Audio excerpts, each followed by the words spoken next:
এই নির্বাচনের মাধ্যমে আগামীর বাংলাদেশের ভাগ্য নির্ধারণ হবে এই গণভোটের মাধ্যমে। না ভোটে যারা ক্যাম্পেইন করছে তারা হচ্ছে ফেসিস্ট, না যারা বলবে তাদের ঠিকানায় বাংলাদেশ হবে না। গণভোট অবশ্যই হাতে সিল মারতে হবে এবং বিজয়ী করতে হবে। 12ই জানুয়ারি যে নির্বাচন হতে যাচ্ছে এই নির্বাচনটি এটার দিকে সকল নাগরিকরা তাকিয়ে আছে, সারা বিশ্বব্যাপী তাকিয়ে আছে। সুতরাং এই নির্বাচনটা যেন অবাধ, সুস্থ এবং নিরপেক্ষ হয় সে জায়গায় তাদের দায়িত্বশীল আচরণ করতে হবে। এবং ছাত্র সংসদের পক্ষ থেকে ঢাকা বিশ্ববিদ্যালয় কেন্দ্রীয় ছাত্র সংসদ দেশের সকল ছাত্র সমাজকে সাথে নিয়ে এবং সকল রাজনৈতিক দল, দীর্ঘ ফেসিবাদ বিরোধী যারা আন্দোলন করেছে, ছাত্র সংগঠন সবাইকে সাথে নিয়ে আমরা আমাদের ক্যাম্পেইন আমরা জারি রাখব।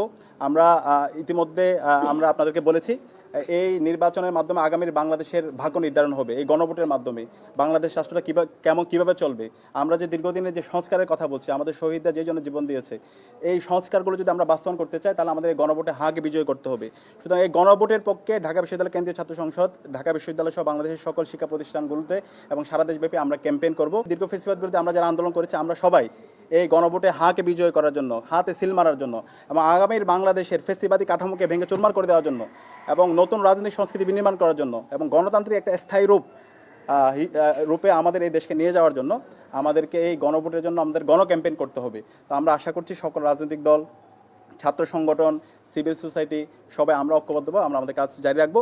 না ভোটের ক্যাম্পেইন যারাই করছে আমরা দেখছি, না ভোটে যারা ক্যাম্পেইন করছে তারা হচ্ছে ফেসিস্ট, যারা বাংলাদেশকে সেই আগের পেছনের কাদায় নিয়ে যেতে চায়, বাংলাদেশে আবার সেই পিলকানা ট্র্যাজেডি ঘটাতে চায়, বাংলাদেশে আবার সেই শাপলা ম্যাসাকার করতে চায়, আলেম ওলামাদের হত্যাকাণ্ড চালাতে চায়, আবার সে আইনাগর তৈরি করার মাধ্যমে তারা এখানকার নাগরিকদেরকে গুম করতে চায়, খুন করতে চায়, ক্যাম্পাসগুলোকে সন্ত্রাসের রাজত্ব কায়েম করতে চায়।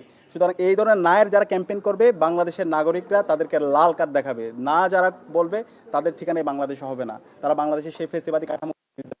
তো আমরা এই জুলাই বিপ্লবে আমাদের শহীদদের আত্মত্যাগ, তাদের মূল স্পিডটা হচ্ছে একটা বৈষম্যহীন ইনসাফভিত্তিক বাংলাদেশ বিনির্মাণ করা, রাষ্ট্র সংস্কার করা। তো এই রাষ্ট্র সংস্কার করার জন্য গণভোট অবশ্যই হাতে সিল মারতে হবে এবং বিজয়ী করতে হবে।